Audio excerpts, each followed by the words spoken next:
설교 말씀 전하기 전에 여담이긴 한데 참 이름교회 예배당을 얻게 돼서 너무나 감사하고, 또 이게 이제 비하인드 스토리인데, 원래 그 새가 굉장히 비싼 곳이었는데 장로님들이 타협을 잘 하셔가지고 60만 원을 깎았어요.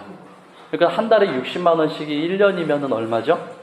죄송합니다. 이거 몰라서 그런 게 아니라, 그러니까 그만큼 참 하나님의 은혜로.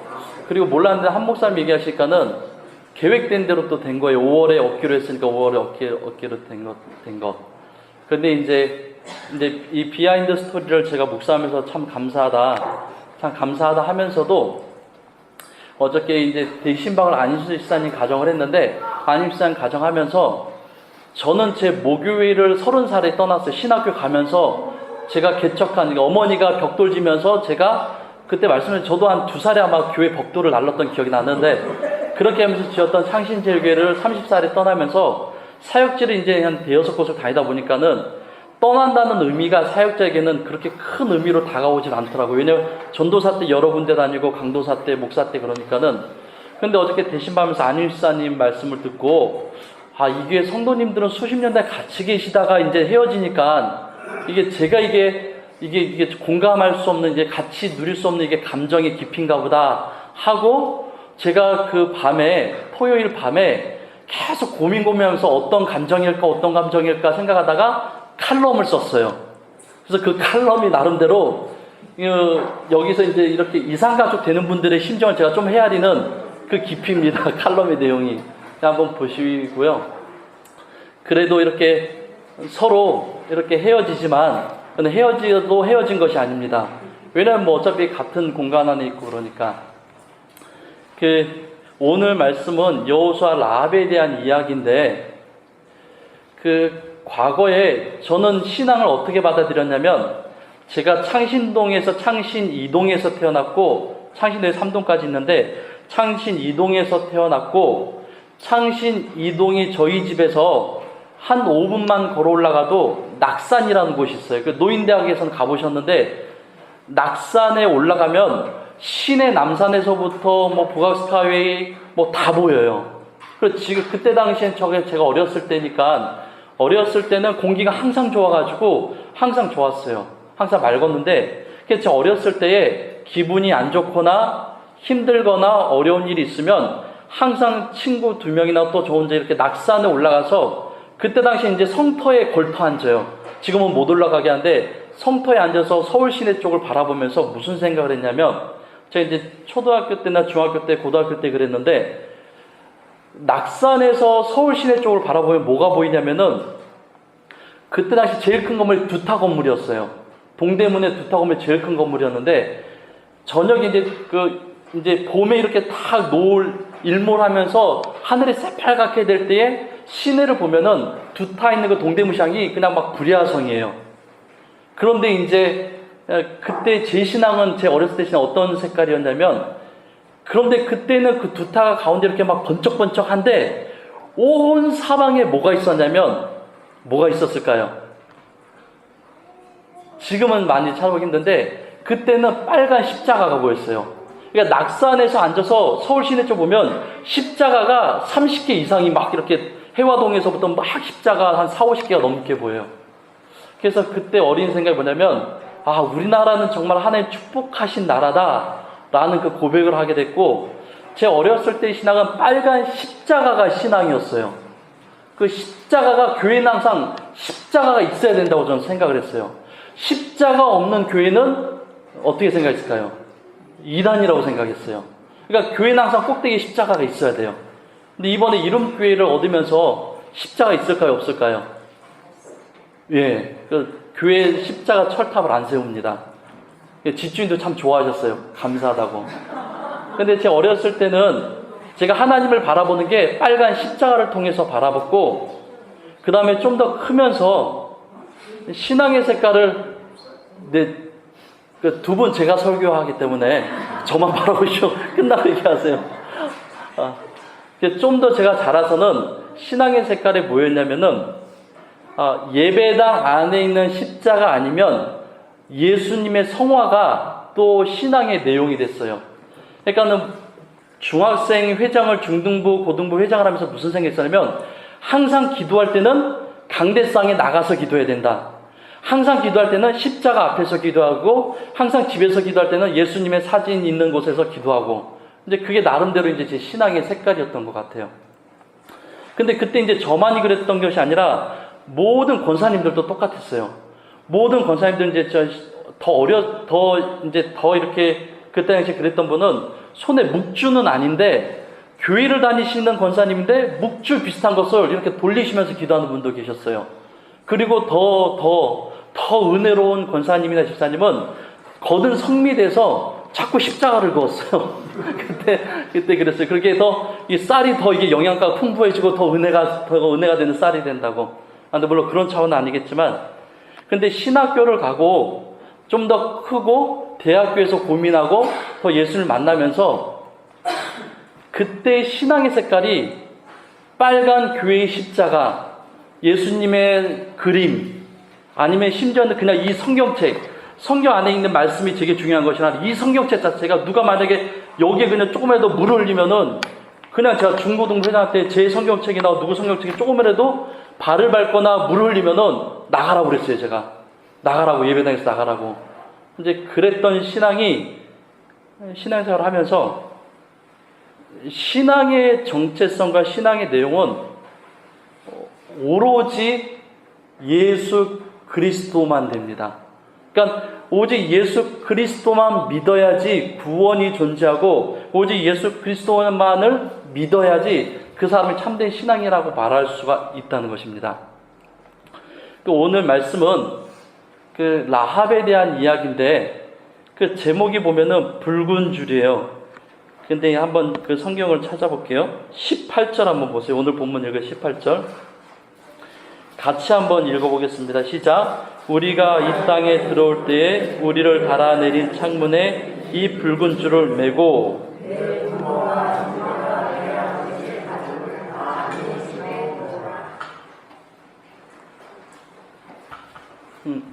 오늘의 제목이 그렇듯이 오늘 설교의 제일 중요한 부분이 붉은 줄입니다.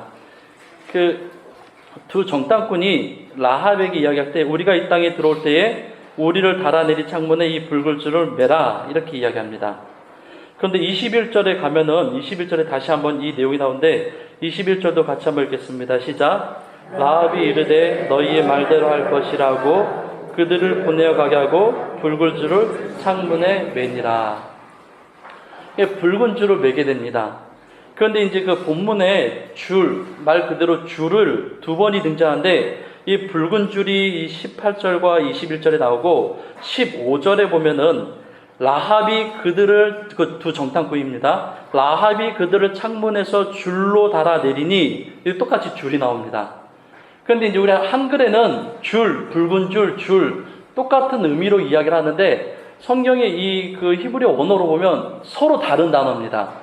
어떻게 다르냐면 15절에 나오는 줄은 새끼를 꽈서 사람이 그 줄을 잡고 오르거나 내릴 수 있는 두꺼운 줄을 이야기합니다.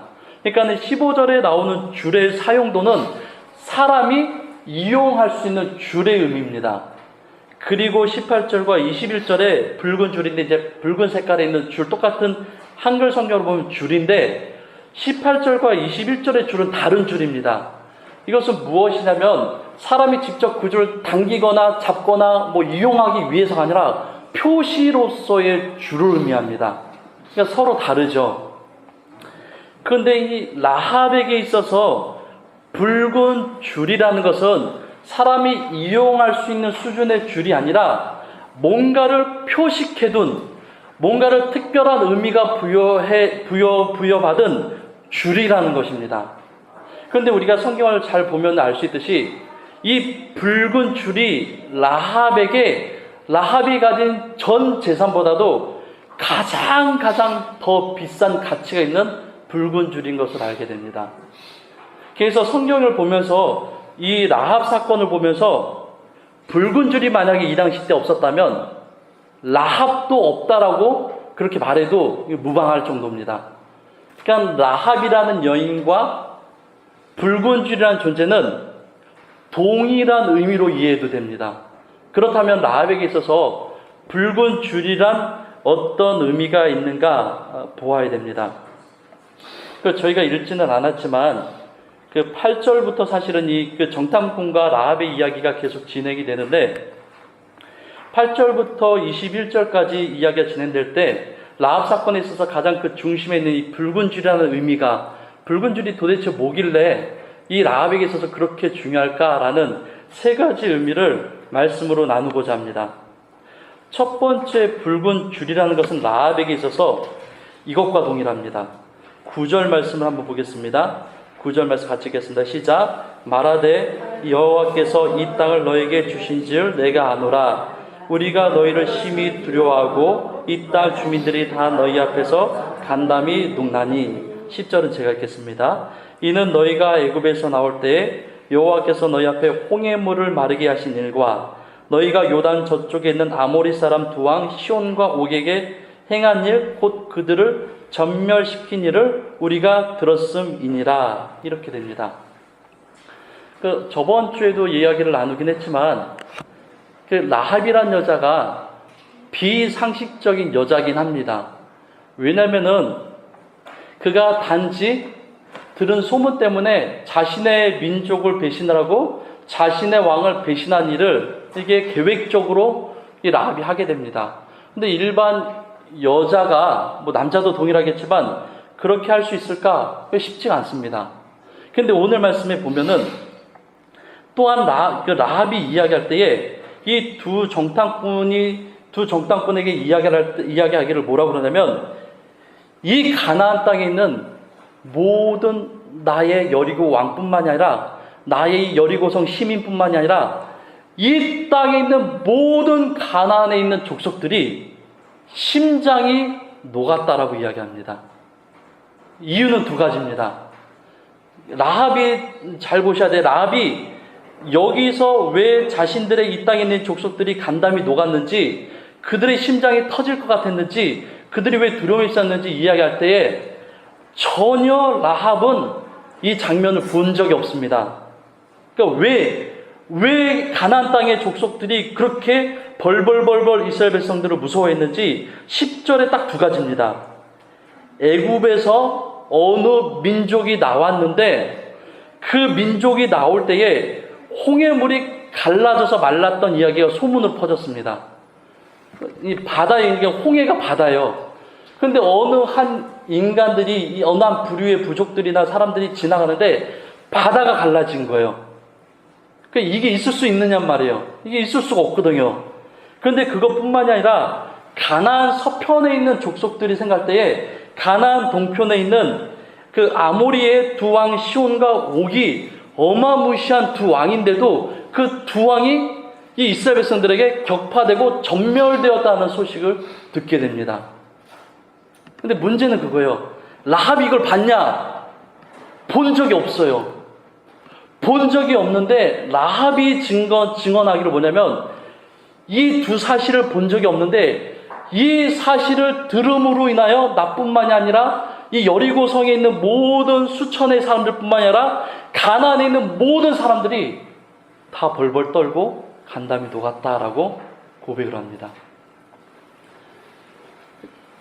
라합을 움직인 것은 무엇이냐면 라합의 사리 판단이 아니에요. 라합의 학력과 지식과 라합의 논리가 아니에요. 라합을 하나님 편에 서게 돌아갔던 일은 딱 이거예요. 말도 안 되는 일. 사람의 얘기로 들으면 말도 안 돼. 여기서 만약에 동일하게 우리 중에 누가 바다를 가른다거나 우리 중에 누군가 어느 적국 두 나라를 친다고 하던가 이런 일이 있으면 이거 말이 안 되는 일입니다. 그러함에도 불구하고 라합은 그것을 믿었다는 이야기입니다. 그런데 중요한 것은 이 사건에서 계속 나오는 것은 이 라합이 고백할 때에 여호와께서라는 단어를 계속 말해요. 너희의 주신 여호와께서 그렇게 행했다는 소리를 내가 들었고 우리가 들었다. 그래서 우리가 벌벌 떨고 두려워한다라고 이야기를 했다는 것입니다. 그래서 라합이 정탐꾼들에게 이야기하게 된 이유, 우리 살려달라, 나를 살려달라, 이 이야기를 하게 된 이유가 바로 이 부분이에요. 나는 들은 적도 없는 야훼 하나님께서 그 홍해 바다를 가르고 동편의 두 무시무시한 왕을 전멸시켰던 그 일들이 분명히 내가 들었고 내가 믿었기에 내가 너희들에게 간청한다 라는 그 사실이 붉은 줄에 포함이 된다는 것입니다. 그러니까 라합에게 있어서 붉은 줄은 무엇을 의미하냐면 하나님의 능력이 있음을 의미합니다. 그러니까 하나님께서 그 이스라엘 백성들이 여리고성을 쳐들어올 때에 이 라합의 집 창가에 성문과 연결되어 있는 그의 집의 창가에 붉은 줄이 있을 때에 붉은 줄을 그 매닫는 라합의 심령성이 뭐냐면 너희 야훼 민족, 야훼를 믿는 너희들이 우리 집에 이 성에 쳐들어올 때 내가 너희의 신의 능력을 믿음으로 너희는 우리 집을 쳐서는 안 된다 라는 약조가 그 붉은 줄에 들어있다는 이야기가 됩니다. 이상하지 않아요? 뭐가 이상하냐면 아무리 10분 양보해도 믿음이 없는 이방인으로 숱하게 살았던 기생인 한 여인이 하나님의 그 놀라운 이적과 기적을 들었다고 해서 그것을 믿어버린다는 거예요. 그리고 그것을 믿는 것이 그대로 그냥 믿는 것이 아니라 야훼 하나님, 본인이 알지도 못하는 야훼 하나님께서 그렇게 행했다는 것을 들음으로 믿게 됩니다. 봄으로 믿게 되는 것이 아니라 들음으로 믿게 됩니다. 그리고 또한 이 붉은 줄의 의미에 들어있는 내용은 우리가 그 다음 말씀을 보겠습니다. 13절 말씀은 12절과 13절 말씀을 두 번째 붉은 줄의 의미가 있음을 볼 수가 있습니다. 12절과 13절 한번 같이 읽겠습니다. 시작. 그러므로 이제 청하노니 내가 너희를 선대하였은즉 너희도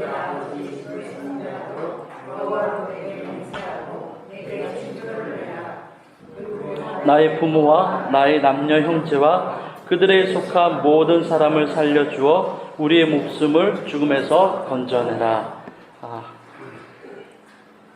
라합에게 있어서 이 두 번째 붉은 줄이 갖는 의미는 무엇이냐면 이 붉은 줄이 창가에 걸려 있어야지만 이 라합의 가족과 부모들이 죽음에서 구원을 받는다는 사실입니다. 라합은 이 정탐꾼들과 약조를 할 때에 내가 너희 두 사람 정탐꾼을 최대한 살릴 수 있는 계책과 지혜를 발휘하여 너희를 살리는 모든 일에 협조할 때에 너희는 나를 살려 내가 너희 진중에서 너희 백성 가운데 살아남도록 그렇게 하라 라고 이야기하는 것이 아니라 라합은 이야기할 때에 나의 부모도 살려내라, 나의 형제도 살려내라, 나의 형제와 연루된 모든 사람들을 살려내라, 그것이 너희들이 해야 될 일이다 라는 것을 이야기하게 됩니다. 그러니까 붉은 줄에는 무슨 의미가 포함이 되냐면 나만 살려내면 된다는 의미가 아니라 나와 함께 살아가는 생명들을, 내가 너에게 부탁하는 생명들을 살려내야 될 의무가, 살려내야 될 책임이 그 붉은 줄과 너에게 있음을 라합이 이야기하고 있다는 것입니다. 동일하게 교회에 대해서 한번 생각해 볼 수가 있습니다. 여러분들은 예수님을 믿고 예수님 닮도록 살아갑니다. 근데 분명한 것은 왜 내가 예수님을 믿게 되었지?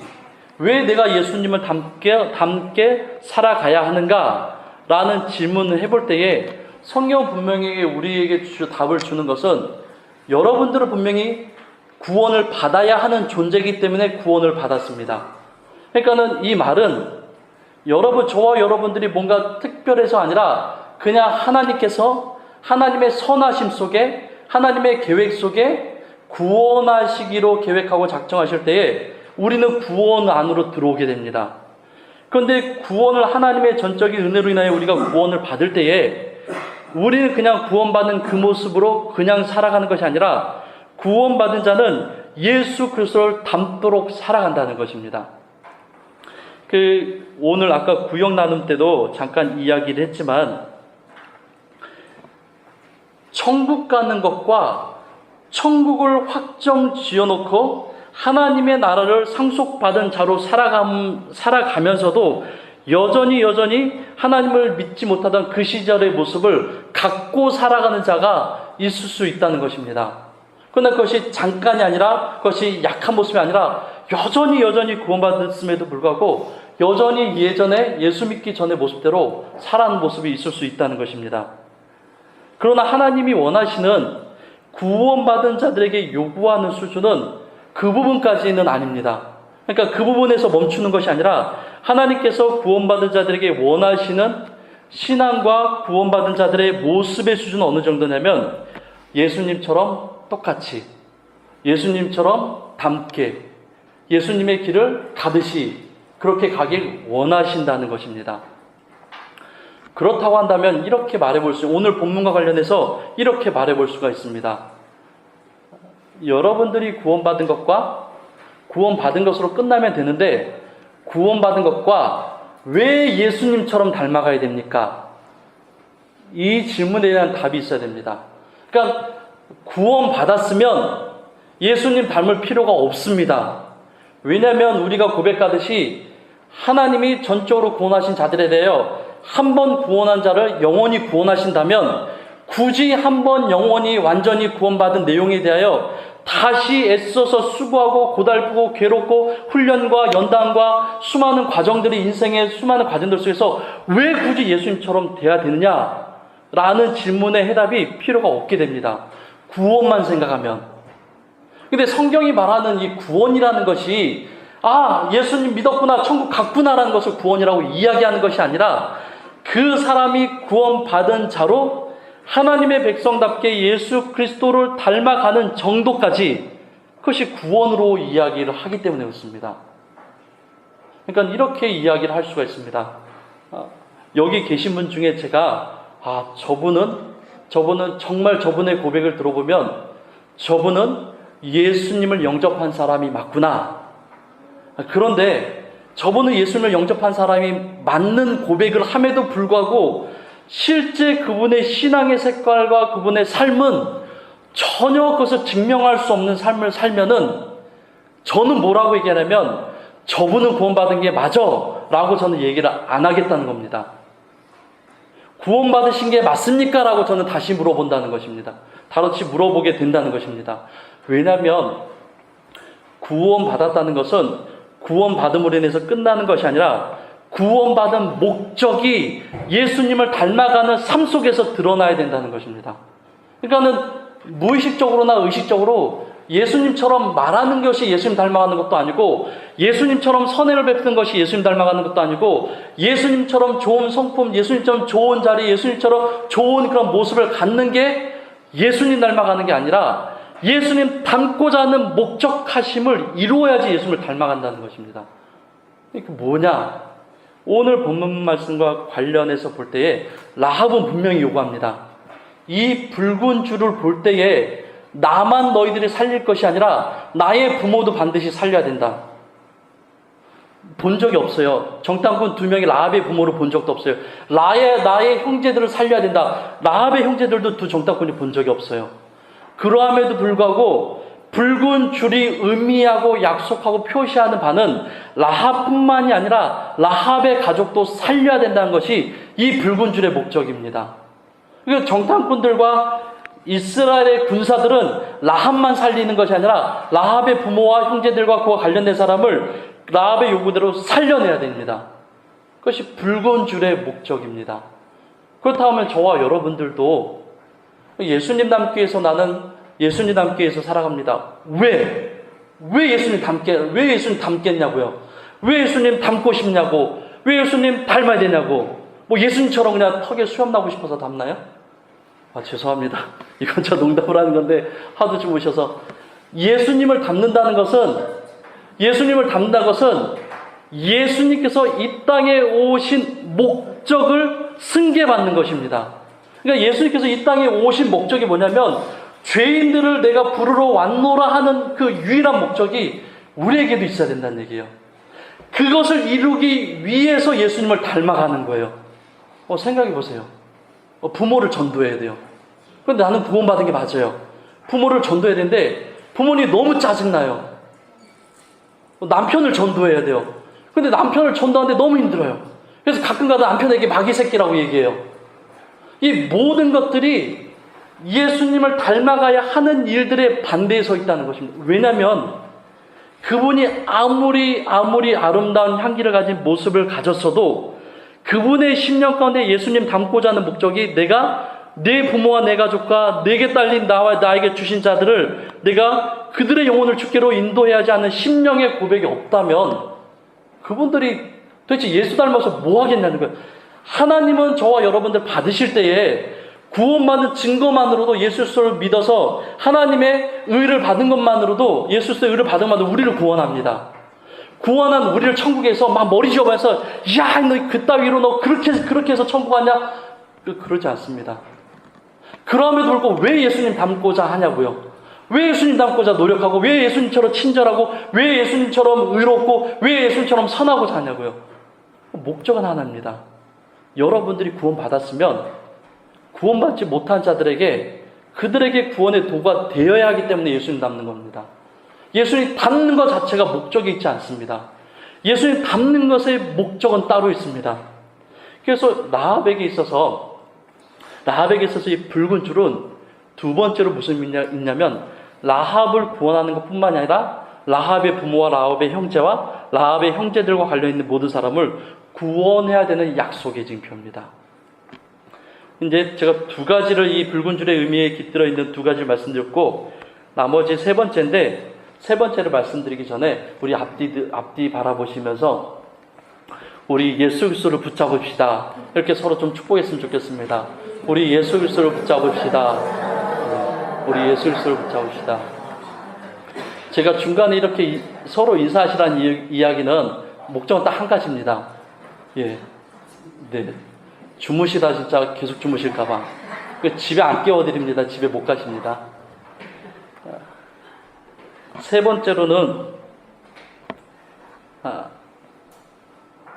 18절 말씀입니다. 18절 말씀을 같이 한번 읽겠습니다. 시작. 우리가 이 땅에 들어올 때 우리를 달아 내린 창문에 이 붉은 줄을 메고 내 부모와 형제와 내 아버지의 가족을 다 내 집에서 모으라. 붉은 줄이 의미하고 있는 세 번째는 범위입니다. 다시 말하면 한계입니다. 붉은 줄이 가지고 있는 한계성을 이야기하고 있습니다. 무엇이냐면 이 표식의 이 약속의 당사자였던 라합이라 할지라도 붉은 줄이 메어있는 라합의 집에서 벗어나면은 이 약속의 유효성에 이 약속의 내용 안에 들어가지 못하게 됩니다. 그러니까 이 붉은 줄이 의미하고 있는 것은 무엇이냐면 우리가 이 땅에 들어올 때 우리를 달아내린 창문에 이 붉은 줄을 메고 너의 말대로 너의 요구대로 내 부모와 형제와 내 아버지의 가족을 세 번째입니다. 다 내 집에 모으라. 붉은 줄의 범위의 밖에 벗어나서는 절대로 구원이 없다는 이야기를 합니다. 이렇게 주장할 수 있죠. 라합이 이야기할 때 이 정탐꾼들, 이 밀어난 두 정탐꾼들아, 우리의 가족이 몇 명인데 30명이다. 30명이 너희들이 쳐들어올 때 요 좁은 집에 다 모여있는 게 맞긴 한데 어떻게 그게 완벽할 수가 있냐, 그걸 다 할 수 있냐 라고 라합이 항변을 해도 분명한 붉은 줄이 갖고 있는 의미는 딱 한 가지입니다. 이 붉은 줄이 범위를 쳐져 있는 한계성에서 벗어난 자는 구원을 받지 못한다라는 이야기입니다. 제 신앙은 교회의 꼭대기에 세웠던 붉은 십자가에서 시작해서 성경책으로 갔다가 저에게는 지금 성경책이 없어도 됩니다. 이게 성경책이 없어도 된다는 얘기는 물질적인 성경에 대한 의미가 없어져도 된다는 이야기가 됩니다. 그러니까 이 60년권에 완전히 계시된 이 성경의 말씀이 예수 그리스도 안에 내 안에 살아있는 한 이 성경책을 누가 밟고 찍고 때리든 내가 더 이상 그 사람을 정죄할 이유가 안 된다는 이야기가 됩니다. 이 말은 무엇을 이야기하냐면 신앙의 가장 중요한 것은 무엇이냐면 예수 그리스도라는 것입니다. 그냥 구약에서부터 계시록에 있는 모든 내용들은 오직 예수 그리스도만을 밝히 보여주시고 예수 그리스도만을 이야기하는데 예수 그리스도를 왜 밝혀 보여주시냐면 저와 여러분들이 죽어야 되는데 죽고 죽어 마땅한데, 그런데 하나님이 너무나 사랑하셔서 하나님이 구원하시기로 작정하시고, 구원을 작정하신 우리가 또한 하나님의 의로운 도구로 사용되기를 원하는 그 계획 속에 우리가 구원을 받은 사실 때문에 여전히 이 말씀 우리에게 주어진다는 것입니다.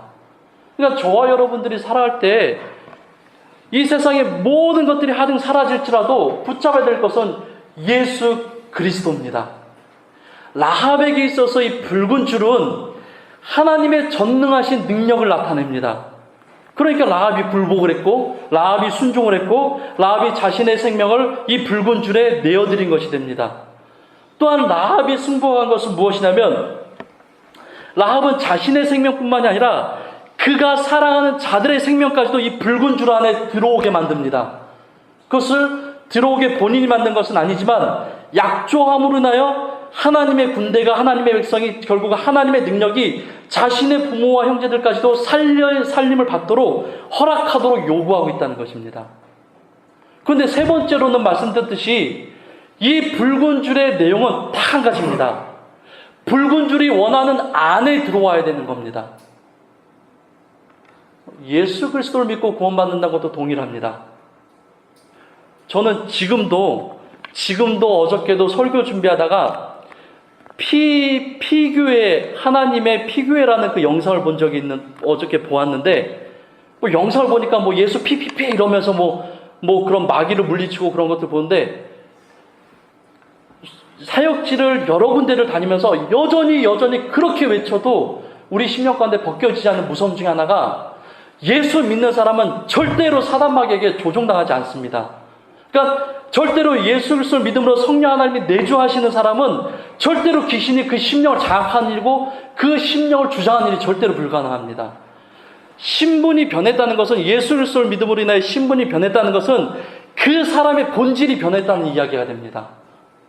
그러니까 어떠한 영적 악한 존재도 우리를 주장할 수 없는데, 왜 그런가 하면 예수 그리스도가 이미 그 사단의 권세를 깨트려 버렸기 때문에, 사단의 권세가 예수님께 대항할 수 없듯이 예수님의 권세를 가진 우리, 상속받은 우리가 여전히 예수 그리스도의 권세로 살기 때문에 사단 마귀가 우리를 좌지우지하거나 우리를 괴롭힐 수가 없게 됩니다.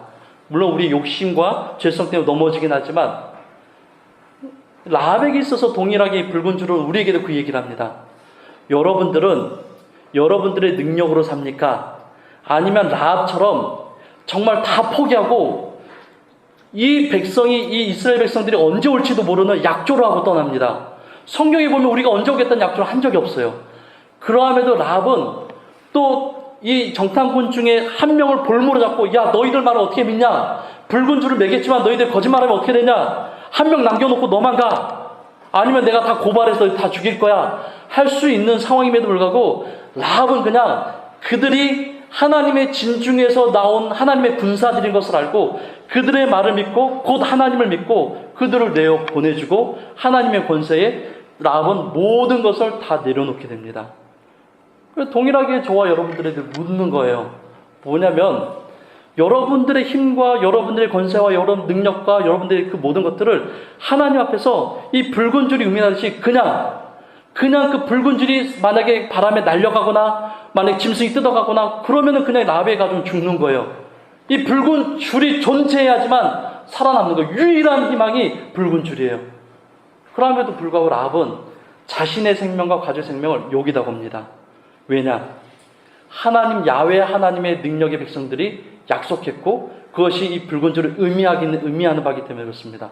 그래서 저와 여러분들도 살아갈 때 여러분의 힘으로 살아가는 자는 이 라합처럼 붉은 줄을 매긴 맸지만 여전히 또 다른 피해갈 다른 통로를 마련하거나 다른 일들을 마련한 자들과 똑같습니다. 라합은 다른 외길 만들지 않았어요. 다른 지름길이나 다른 길을 만든 적이 없어요. 라합은 그냥 붉은 줄만 믿었어요. 붉은 줄. 그 백성들이 그 정탐꾼 약속하고 갔기 때문에 저 사람은 야훼 하나님의 군사니까 맞겠지. 붉은 줄만 믿었어요. 저와 여러분들이 살아갈 때 우리는 귀신을 무서워할 필요 없고 세상을 무서워할 필요도 없고 세상의 물질과 권력과 사랑을 무서워할 필요가 없습니다. 왜냐하면 이미 그것을 이기신 예수 그리스도의 권세가 하나님께서 그의 독생자들 예수 그리스도에게 부활하신 예수에서 상속하셨듯이 그 하늘의 권세가 우리에게도 동일하게 있기 때문에 그렇습니다.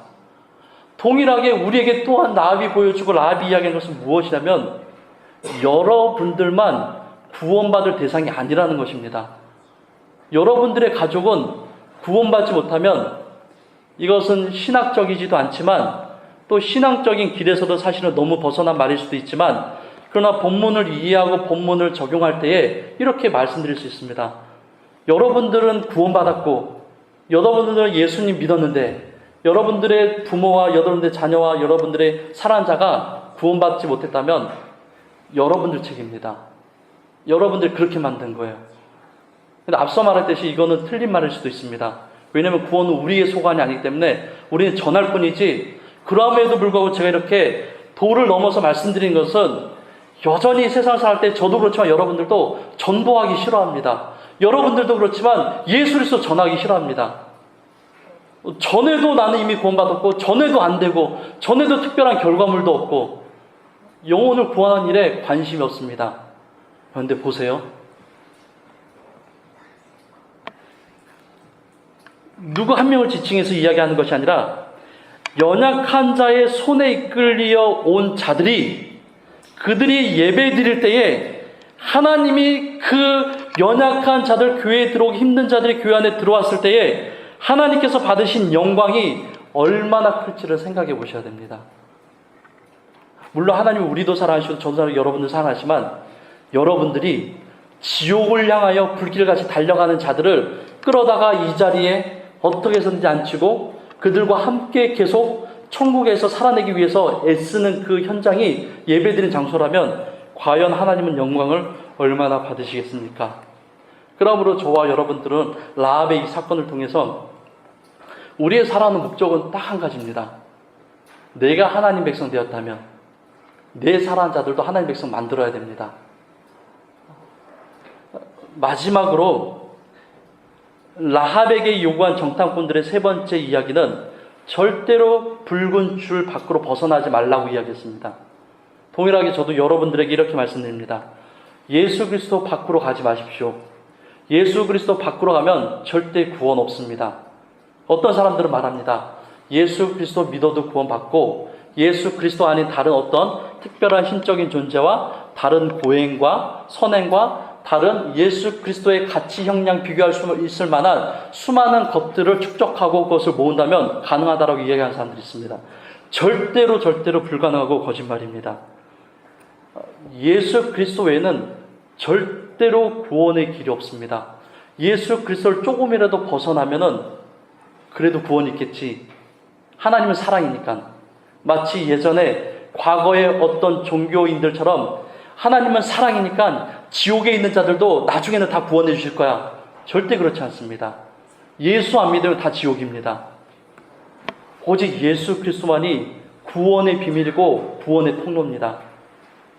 그래서 이 붉은 줄은 라합에게 있어서 라합이 생각해 보십시오. 라합이 창녀로 있으면서 얼마나 추악하고 더럽고 술수가 많은 사람들, 남자들을 만났겠어요. 얼마나 더럽고 추한 일들 많이 겪었겠어요. 그럼에도 불구하고 붉은 줄 하나만 의지한 라합을 보면 얼마나 순수한지 모릅니다. 그냥 붉은 줄 하나만 의지하는 거예요. 그리고 이스라엘 군대가 올 때까지 그것만 바라보고 기다리는 거예요. 그리고 그의 부모들을 붙잡고 그의 형제들을 붙잡고 계속 이 집에 남아있으라고, 이 집에서 벗어나면 당신들 죽는다고, 제발 라합의 신앙이 얼마나 순수합니까? 저와 여러분들도 동일합니다. 예수 그리스도만 의지해야 살 수 있고 예수 그리스도만 의지함으로 살아갈 때 하나님의 은혜를 온전히 경험할 수가 있습니다. 하나님이 주시는 수많은 은혜들 중에 우리는 조금 맛보면서 와 살만하다 다 샀다는데 그렇지 않습니다. 하나님을 전적으로 의지하는 자에게 주시는 그 은혜가 얼마나 큰지 그것을 다 온전히 받는다면 이 세상 그 어떤 것도 그 사람에게 중요한 것이 없게 됩니다. 그러므로 저와 여러분들이 살아갈 때 라합의 이 사건을 다시 한번 보십시오. 이 여인이 어떻게 해서 예수 그리스도를 끝까지 붙잡고 있는지. 그래서 저와 여러분들도 이 시대에 살아갈 때에 가장 슬픈 것 중에 하나가 요즘 나오는 책들 중에 수많은 책들이 있습니다. 수많은 책들이 있는데 그 수많은 책들, 최근에 나온 책들 중에 대부분이 예수는 인정합니다. 예수는 인정하는데 예수를 구원의 유일한 길로 인정하는 것이 아니라 사회를 소통하는 도구로 이용합니다.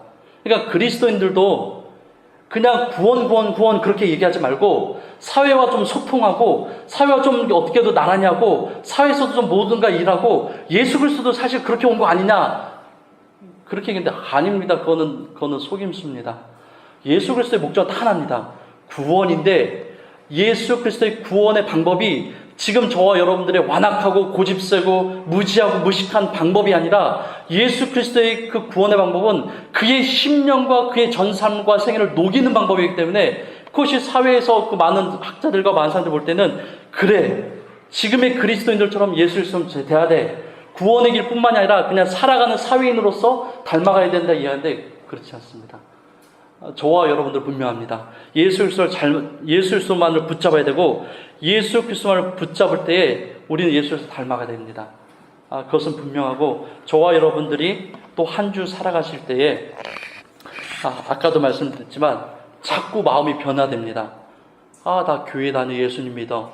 나 열심히 일해. 왜 그러냐고요. 왜 그렇게 하는데? 이거에 대한 질문이 본인 스스로가 답을 얻어내야 됩니다. 근데 아무리 묵상해도 인간은 죄성 때문에 그 생각이 뚫는 한계가 정해 있습니다. 오직 말씀밖에 없습니다. 그러므로 저와 여러분들 한 주 살아갈 때 오직 예수 그리스도만 의지하는 귀한 삶이 되시길 간절히 소망합니다.